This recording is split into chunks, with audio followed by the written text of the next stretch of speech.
11-чиләрнең сыйныф булып парта артында соңгы тапкыр утырулары, тантаналы линейкага чыгар алдыннан тагын бер кат әзерлек эшләре бара. Йөзләрдә дулкынлану, күңелләрендә сагыш сизелә. Анастасия Пиксендеева өчен бу ел аеруча истә калырлык.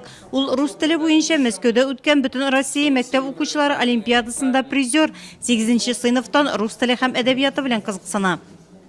Русский язык и литература это Укытучыларыма бигрәк тә әниемә бик рәхмәтле. Алар миндә рус теле һәм әдәбиятына карата мәхәббәт тәрбияләде. Киләчәктә филолог буласым һәм алга таба филология белән шөгыльләнәсем килә. Шуңа да университетка укырга керергә телим. Анастасиядә төптән фикерләү сәләте бик көчле. Ул ниндидер бер тема, фән буенча алынса, аны тирәнтен аңларга тырыша. Бик сизгер кеше ул.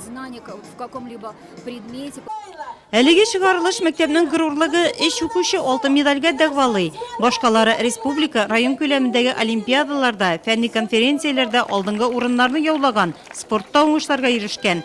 Бәйрәм чарасында аларның мәктәп тормышындагы активлыклары, яхшы укыганнары, район күләмендә үткән төрле бәйгеләрдә катнашканнар өчен мактау кәгазьләре белән бүләкләделәр.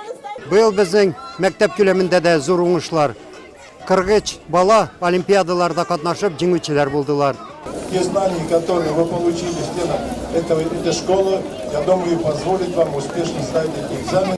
Районда ул көнне Бөтен Россия мәктәп укучылары олимпиадасында призерлар Анастасия Пиксендеевага, шәһәрнең 3-нче мәктәбе укучысы Дмитрий Еремеевка һәм Чулпан мәктәбе укучысы Алсу Софиуллинага Татнефть җәмгыятеннән бүләкләр тапшырылды.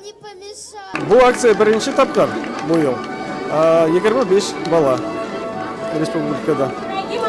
Все российские, республиканские олимпиады, призовые места занимать камеру.